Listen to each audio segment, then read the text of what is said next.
cappuccino specifically to shine its warmth upon me. The problem with feeling guilty about pulling sickies, as I now discover, is that you end up too terrified to leave the house and therefore waste the entire day. And of course, the less you do, the less you want to do, so by 2 o'clock I'm bored, listless and sleepy. Rather than taking the easy option and going back to bed, I decide to wake myself up with strong coffee, have a shower and finally get dressed. The cappuccino machine, an early wedding present from my chief executive, shouts a shiny hello from its corner on the kitchen worktop, by far the most glamorous and high-tech object in the kitchen, if not the entire flat. Were it not for Dan, I'd never use the bloody thing, and that's despite a passion for strong, milky cappuccinos. Technology and I have never got on particularly well. The only technological area in which I excel is computers, but even then, now that all my junior colleagues are messing around with iPods and MPEGs and God knows what else, I'm beginning to be left behind there too. My basic problem is not so much technology as paper. Instruction manuals, to be specific. I just haven't got the patience to read through them, and almost everything in my flat works eventually if I push a few buttons and hope for the best. Admittedly, my video recorder has never actually recorded anything, but I only ever bought the machine to play rented videos on, not to record, so as far as I'm concerned, it has fulfilled its purpose admirably. Actually, come to think of it, not quite everything has worked that perfectly. The freezer has spent the last year filled with ice and icicles, although I think that somewhere behind the ice may be a year-old carton of Ben & Jerry's, and my Hoover still has the same dust bag it's had since I bought it 3 years ago, because I haven't quite figured out how to change it. I cut a hole in it when it was full one time and hand-pulled all the dust out, then sealed it back up with tape, and that seems to do the job wonderfully. If anything, just think how much money I've saved myself on Hoover bags. Ah yes, there is also the super swish and super expensive CD player that can take 400 discs at a time, that has in fact only ever held one at a time. So things may not work the way they're supposed to, or in the way the manufacturers intended, but they work for me. And now I have Dan. Dan, who will not lay a finger on any new purchase until he has read the instruction manual cover to cover, until he has ingested even the smallest of the small print, until he can recite the manual from memory alone. And so Dan, bless him, now reads the manuals and gives me demonstrations on how things like Hoovers, tumble dryers and cappuccino machines work.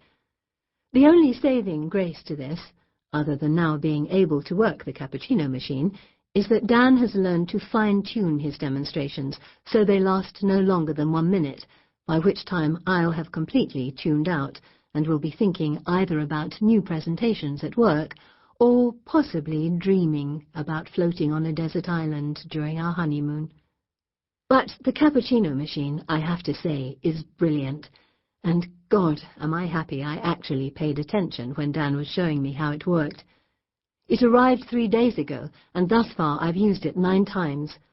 2 cups in the morning, before leaving for work, 1 cup when I get home, and 1 or 2 in the evening after dinner, although after 8 p.m. we both switch to decaf. And as I'm tapping the coffee grains into the spoon to start making the coffee, I find myself thinking about spending the rest of my life with only one person. I should feel scared, apprehensive at the very least, but all I feel is pure, unadulterated joy. Any doubts I may have about this wedding, about getting married, about spending the rest of my life with Dan, have nothing whatsoever to do with Dan, and everything to do with his mother. Chapter 2. There were 3 of us in this marriage.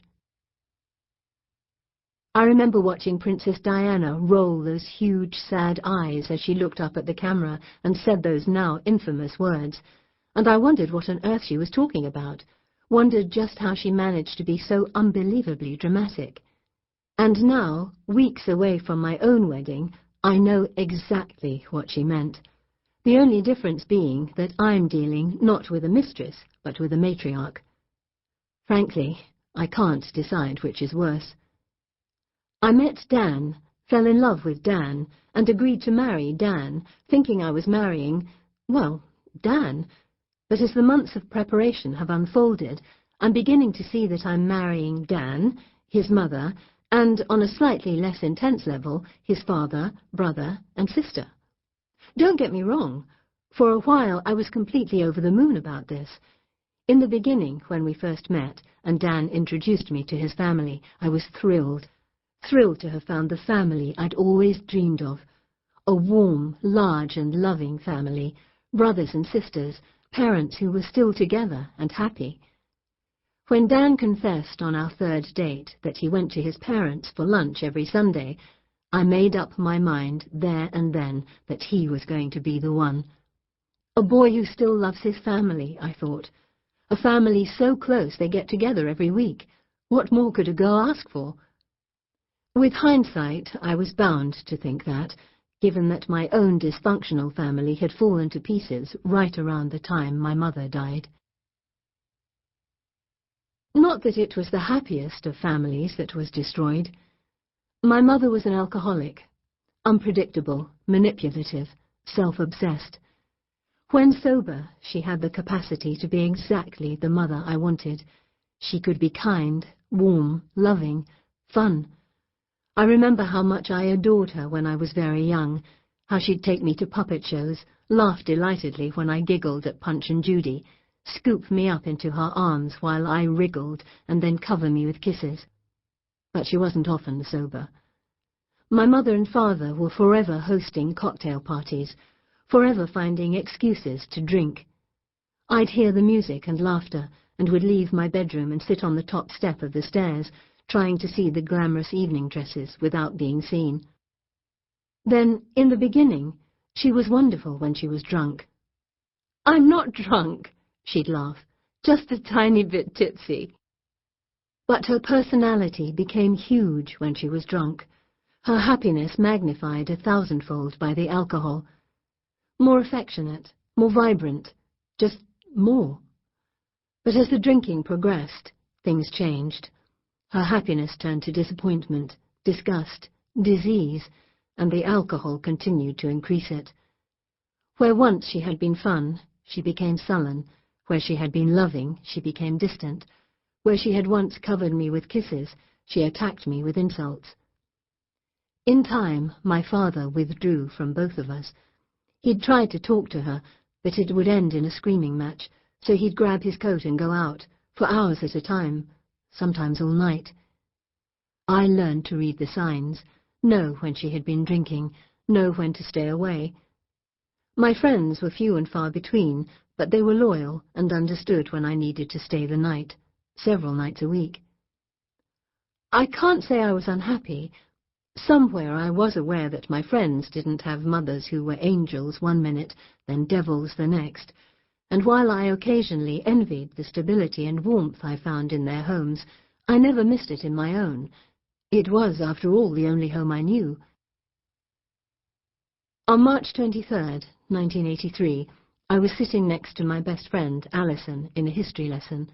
We were learning about the First World War, and I had drifted away into a reverie involving me, Simon Le Bon, and true love.